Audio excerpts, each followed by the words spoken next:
French court in Avignon has sentenced Dominique Pelicot, 72, to 20 years in prison for a decade of sexual abuse and rape inflicted on his then-wife, Gisèle Pelicot. The crimes described by the court as unparalleled in their cruelty included enlisting 50 other men to participate in the abuse. The trial, which began in September, has drawn international attention due to the sheer scale and severity of the case. The 50 accomplices, aged between 27 and 47, were convicted of their roles in the abuse, with sentences varying based on time served, suspended sentences, and health conditions. Among the convicted were professionals such as a nurse, journalist, teacher, hotel manager, military personnel, and a prison guard. Gisèle Pelicot, who chose to waive her anonymity to raise awareness and inspire societal change, appeared composed as the court announced the verdict. Briefly addressing supporters outside the courthouse, she left quietly afterward. Her decision to come forward has been lauded as an act of bravery, shedding light on an often hidden form of domestic abuse and sparking discussions on the need for stricter measures to protect victims. Beatrice Zavaro, Dominique Pelicot's lawyer, hinted at a potential appeal, arguing that Pelicot had been unfairly portrayed as the trial's scapegoat. She stated, "We don't have the authority to critique a judicial decision, only to appeal it." The court has condemned the head of this orchestra, differentiating him from the men who wake up this orchestra. Presiding Judge Roger Arata emphasized the logistical considerations for some convicted men who would not be immediately imprisoned due to health concerns, noting a few more days of freedom while we find a suitable prison. The case has ignited widespread condemnations and calls for stronger legal frameworks to address systemic abuse. Advocacy groups have praised Gisèle Pelicot's courage, highlighting the need for increased support for survivors and stricter penalties for perpetrators. This landmark trial underscores the urgent need for society to address deep-seated issues surrounding domestic abuse and gender-based violence, ensuring that victims receive justice and perpetrators face the full weight of the law. Now, you see this story. Let me hear your thoughts. Let me hear your thoughts first, Ogechi. Let me hear your thoughts on this one. This one. All the stories today are not funny. But this one, I don't even know whether to laugh, to get angry. I don't know how to feel, really. First off, the idea of a man, a husband, not just raping his wife, but enlisting other men, a whole 50. I think something must be wrong with the man psychologically. You're right. In my opinion, I always say in my opinion, because I'm not certain unless diagnosed, okay? But for somebody to do something like that, something must be wrong somewhere. And another problem we have, I don't know if it's okay to discuss it on this show. I think one of the problems is that most persons do not see rape as in forced sex in marriage as rape. That was going to be my next question, but let's keep going. We can talk about it on the show. I believe most persons, or will I say, let me not say most, that sounds like a lot.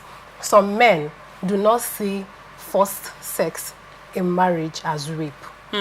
So that is why I'm also adding and enlisting others. So let's assume that he has this wrong ideology that is not rape, forcing his wife to have sex with him, even without her consent. Let's just say he thinks it's not rape. But then, bringing in other men, that's where you have to, maybe he needs to go to maybe a psychiatric center, a correction center. In fact, he needs a psychiatrist. He needs a psychiatrist. Miss Peace. She rightly almost got into my second question with that answer. The patriarchy for many men, and I'm talking about many men I have spoken to on air and off air, do not share the ideology that a married woman can be raped in her home. In fact, I had one person that told me that it's except they are having misunderstanding.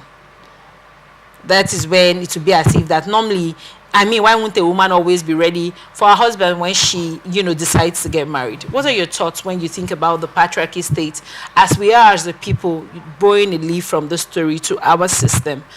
Worldwide, it's quite the patriarchy. It's usually said it's a man's world. What are your thoughts on this story when you think about it from a patriarchal standpoint? Okay, the viewpoint is that in marriage or in a union, there should be a respect for the other partner. And most times, these men, because you feel you've paid some huge bride price or some bride price that's never been paid before, you take advantage of everything, which is totally wrong. There should be a consent. You should be able to ask this, that, can we do this? Or some people plan theirs. But in case there's no planning, always seek consent from your partner. You cannot just come back and just think of doing anything with somebody. You don't even know her state of health. You don't even know her psychological well-being. And you just want to put an ad because an husband, yeah, the so-called husband in quotes, is not right. Right. That's my own viewpoint. And I feel there should be respect. So do you believe there is rape in marriage? Yes, of course, I believe there is rape, but it shouldn't be. Right. Some people go ahead because a forced sexual union, a forced sexual act is rape. Is rape. Right. Yeah. Rightly said. Because so. if this person is sick, like I said before, or incapacitated, it's already a rape because you're going to force her to do something that she cannot, even when she's not in the capacity to say so. Ms. Ogechi, now, the judge, let's not even go into the judge. What are your thoughts on 20 years and some people being given leverage and freedom to say they will not serve because of health concerns, they will not serve because of distance, you know, all of these things on the table? What are your thoughts on it? I have several thoughts. There are so many things going through my mind. Personally, when it comes to the issue of women and rape, I have this personal interest in them. So there are several things going on in my head right now. We need to hear this. First off, I used to think it was just in Nigeria and Africa that cases of rape are taken leniently. I didn't know it was like a worldwide thing. Because why will he even consider telling some persons, okay, they cannot serve their term now because they are sick? During the time of the rape, did he consider that the woman might be sick? Did they consider the state of that woman? Did they consider the state they're putting that woman in? The kind of injuries she must have undergone? Her health condition? Now they have health conditions and nobody is putting it into consideration. Okay? Then, good. Talking about the 20 years imprisonment for the husband. I don't think just the imprisonment is enough. Because I think this is a psychological problem. The imprisonment is not going to do anything. In fact, it might end up worsening him. He needs to be sent to maybe a psychologist, a therapist, anything. Although they're planning to appeal the case that, you know, he was sentenced wrongly, 20 years. Why? He was sentenced wrongly. All right. That was what his lawyer said. Do you know that? I don't know if you've ever met a rape victim. In as much as this woman is an elderly woman, a matured woman. Right. But there are lots of psychological impacts this will have on her. There is a possibility this woman will never be able to marry again. She might not even be able to have any kind of relationship, minus marriage. If she doesn't have a child already, she might not want to have a child. She might end up hating men. These are how misandries are built, or misandry starts. You see women that hate men. It's things like this. She might form this ideology that all men are mean, just because some group of men raped her. And that does not define every man on the surface of the earth. Sadly so. So, you see, there are so many things that this thing can cause, especially when not handled rightly. Another thing is, I think what gives people the leverage to rape is because it's taken lightly. Nothing is usually done. And when something is done, it's usually too lenient. Okay, look at an issue of rape. You are considering telling the people to, okay, leaving them because of health condition. Look at someone that stole chicken and fowl.